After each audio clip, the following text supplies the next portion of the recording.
ہم نے نا ایک اپنا فرض منصبی بنایا ہوا ہے کہ ہم نے لوگوں کے عیب تلاش کرنے ہیں۔ ہم نے یہ دیکھنا ہے کہ کس میں کیا غلطی ہے، کس میں کیا نقص ہے۔ اچھا، صرف اتنا نہیں ہے، اس کے بعد پھر ہم نے ان تمام عیوب کی تشہیر کرنی ہے، ساری دنیا کو بتانا ہے۔ اور خاص طور پہ ہمارے ہاتھ میں جب سے یہ کھلونا آیا ہے سوشل میڈیا والا، فیس بک اور واٹس ایپ، تو جو کسی کی برائی پتہ لگی، کسی کی کوئی غلطی پتہ لگی، کسی کا کوئی عیب پتہ لگا، تو ہم نے یہ فرض بنا لیا ہے، ہم نے اس کام کا ٹھیکہ لے لیا ہے کہ ہم نے پوری دنیا کو یہ بات بتانی ہے۔ اب مجھے یہ بتائیے، اس میں کیا فائدہ ہے؟ اس میں ذاتی طور پہ ہمارا کیا فائدہ ہے؟ اس میں ذاتی طور پہ کسی کا کیا فائدہ ہے؟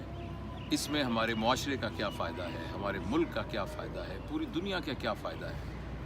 اور پھر سب سے خطرناک بات کہ اس میں آخرت کا کیا فائدہ ہے؟ فائدہ تو خیر دور کی بات ہے، اس کے اندر نقصان کیا ہے؟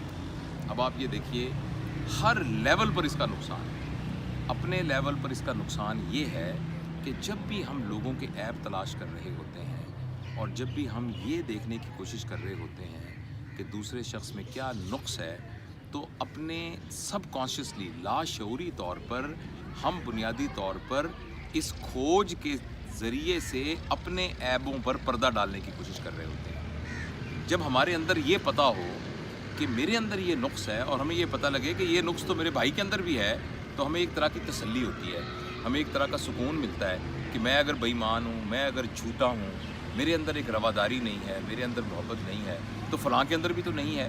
تو اپنے سلسلے میں تو سب سے بڑا یہ نقصان ہوتا ہے کہ ہمیں ایک جسٹیفیکیشن مل جاتی ہے اس بات کی کہ بھئی مجھے ٹھیک ہونے کی ضرورت نہیں ہے، اس لیے کہ باقی دنیا بھی کچھ ٹھیک نہیں ہے۔ نمبر ایک بات۔ اچھا، دوسرا اس سلسلے کے اندر بڑی خطرناک بات ہوتی ہے کہ جس کے بارے میں آپ یہ باتیں بتا رہے ہیں اس کو بڑا نقصان ہوتا ہے۔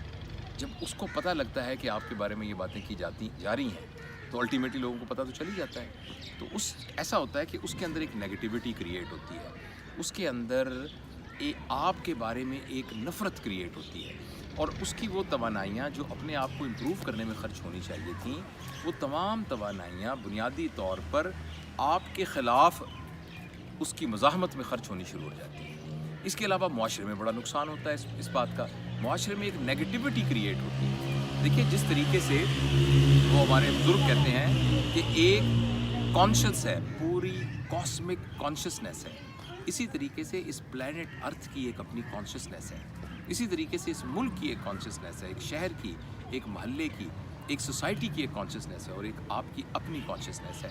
جس وقت ایک اس پورے کے پورے یعنی نظام کے اندر ایک فرد کے اندر بھی نیگیٹیوٹی پیدا ہوتی ہے، تو وہ نیگیٹیوٹی پورے کے پورے نظام کو متاثر کرتی ہے۔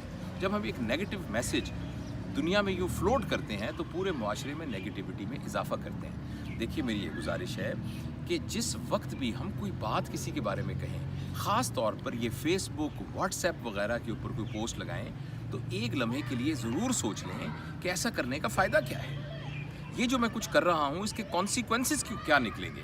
دیکھیں نا، آپ کسی کو گالی دیتے ہیں، گالی دینے سے پہلے یہ سوچنا چاہیے کہ اس کا نتیجہ کیا نکلے گا۔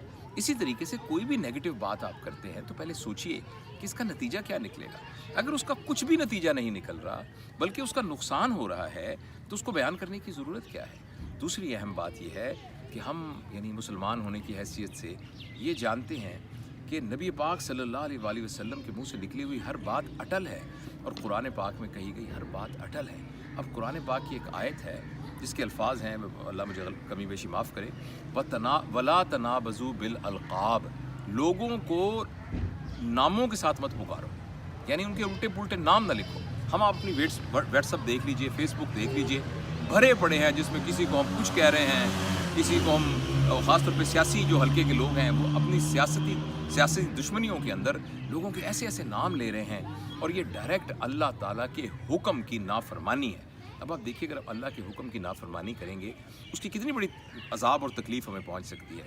اسی طرح نبی پاک صلی اللہ علیہ وسلم کی ایک حدیث کا مفہوم ہے کہ اس شخص کے جھوٹا ہونے میں کوئی شک نہیں ہے جو ہر سنی سنائی بات آگے کر دے۔ اب آپ دیکھیے نا، آپ کو فیس بک پہ ایک میسج ملا، آپ نے اس کو شیئر کر دیا، آپ کو واٹس ایپ کے اوپر ایک ایسی کسی کے بارے میں ایک بات چلی، آپ نے پوری دنیا میں اس بات کو پھیلا دیا بغیر کسی تحقیق کے، بغیر کسی ثبوت کے، اور بغیر یہ جانے ہوئے کہ اس کا کوئی فائدہ بھی ہوگا کہ نہیں ہوگا. تو اس لیے میری یہ گزارش ہے کہ اس سلسلے میں ہم بہت محتاط رہیں. اللہ تعالیٰ نے ہمیں محدود وقت دیا ہے اور اس وقت کو ہم اس طرح کے فضول کام میں بالکل حضرت علی کرم اللہ رضی اللہ تعالیٰ اور رضی اللہ تعالیٰ عنہ کرم اللہ وجہ کا قول ہے، آپ کا فرمان ہے کہ خاموش رہنا بات کرنے سے بہتر ہے. مگر آگے جو انہوں نے بات کی وہ بہت زبردست کی. انہوں نے یہ فرمایا بہرحال اچھی بات کرنا خاموش رہنے سے بھی بہتر ہے. تو لہٰذا اللہ تعالیٰ نے ہمیں بولنے کی سمجھنے کی صلاحیت دی ہے، ہمیں اس کو ضرور استعمال کرنا چاہیے اور اچھی بات کو پھیلانا چاہیے. ہمیں یہ چاہیے، یہ اس ہنر کو سیکھنا چاہیے کہ ہم لوگوں کو معاف کریں، لوگوں کو درگزر کریں، ان کی کوتاہی کو سمجھتے ہوئے اس پر پردہ ڈالیں اور اپنے طور پر پوری کوشش کریں اس کی اصلاح کرنے کی، اس کو تبدیل کرنے کی. اور آخر میں صرف یہ کہوں گا کہ اگر آپ کو بہت ہی اصلاح کرنے کا شوق ہے اور بہت ہی سچ بولنے کا شوق ہے اور بہت ہی معاشرے میں بہتری کا شوق ہے تو اس کے لیے ایک زبردست شخص آپ کے پاس موجود ہے، وہ آپ خود ہیں. اگر آپ کو بہت سچ بولنے کا شوق ہے تو مہربانی کر کے اپنے بارے میں سچ بولیے. اگر آپ کو کسی کی اصلاح کرنے کا شوق ہے تو مہربانی کر کے اپنی اصلاح کیجیے. اگر کسی کے اندر کوئی تبدیلی لانے کا شوق ہے تو مہربانی کر کے اس کی ابتدا اپنے آپ سے کیجیے.